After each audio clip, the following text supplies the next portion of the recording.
Now we'll do like this due to the shape of the Earth. So shape of the Earth also decides the value of G.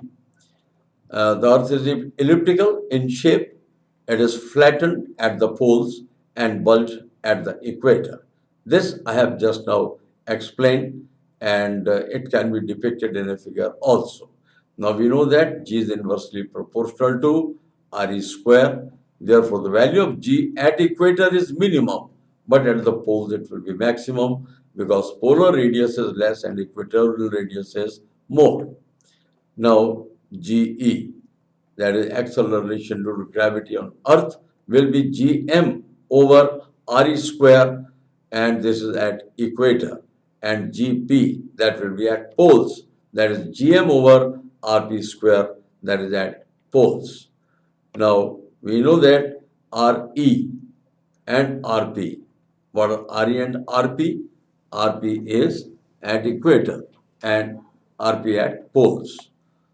So RE is greater than RP. So obviously G at equator will be less and G at polar region will be more. So this is clear from this figure.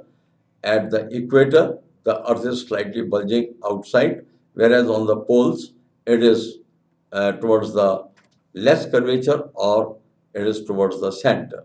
So G at poles will be more, G at equators will be less. So weight at poles will be more and weight at equators will be less. Now, GE is less than GP, where GE is the acceleration due to gravity on Earth or equator, and GP, that is acceleration due to gravity at poles. So by using GP over GE, we got the formula RE square over RP square.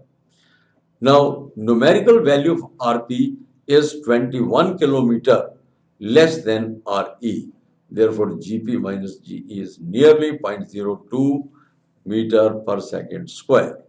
So, now in this given figure, one line is equatorial line, other is a polar region line, and explanation we have already given, and omega is indicating the angular speed.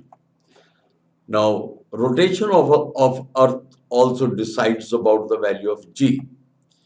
Earth is rotating about its own axis from west to east with angular velocity omega, and nearby the time of span is about 24 hours or slightly less. So we have taken an approximation of 24 hours. Now on a latitude lambda, point P is moving in a circle with radius r. If we keep a body, then some part of its gravitation force will be used up for providing the centripetal force. This I have explained earlier, that is centripetal force is provided by the gravitational force between the planet and the center. Therefore, there is a reduction in the total gravitational force. As a result of this, the value of G decreases. If omega is the angular velocity of rotation of Earth, RE is the radius of Earth, then observed value of G at latitude lambda is represented by G, and it is calculated by the given function, that is G dash is G naught minus omega square RE cos square lambda, or G dash minus G naught minus 0.0337 cos square lambda. G naught is the value of G at the poles. Now, at equator, lambda is 0. G dash will be G naught minus omega square Re. Omega is the angular speed, that is V over R. R is the radius of Earth.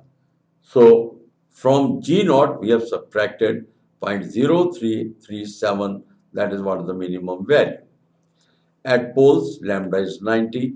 So, we have to find cos lambda, that is 0.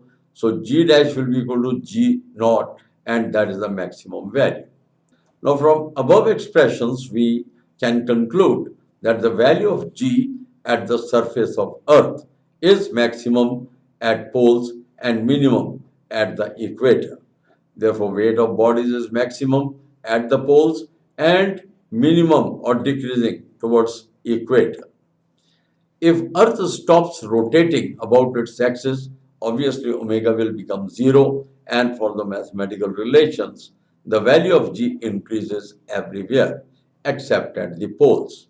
On the contrary, if there is increase in the angular velocity of Earth, then except at the poles, the value of G will decrease at all the points. The maximum effect of rotation takes place at the equator, while at poles there is no effect. Now, omega is given by function. Omega is equal to under root G over Re. Then at equators, the weight of the body will become zero, but its mass remains unaltered. Now, in the first part, that means that if Earth starts rotating with an angular speed 17 times the present value, and if G at equator is 0, in this condition, the time period of Earth for rotation will become 1.41 hour for 1 hour instead of 24 hours.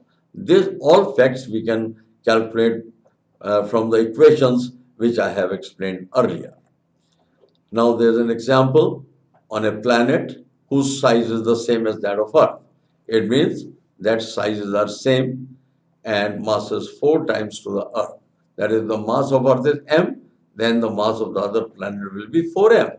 The energy needed to lift 2 kilogram mass vertically upwards through 2-meter distance on the planet, we take G as 10. So we have to estimate the value. So what we have done, we got the value of G dash, that is Gm by R square. So we have computed the given values, that is G into 4me divided by Rp square. And from this, we calculate the value of, that is Rp. And Rp is equal to Re, Mp is equal to 4me, and G dash over G is 4. So it is G dash will be 4G, and G because not given, so it will be 10 meters per second square. So 10 multiplied by 4 will be 40, so it will be 40 meter per second square. Energy needed to lift 2 kilogram mass through 2 meters will be, that is given by equation mg dash h, that is the potential energy.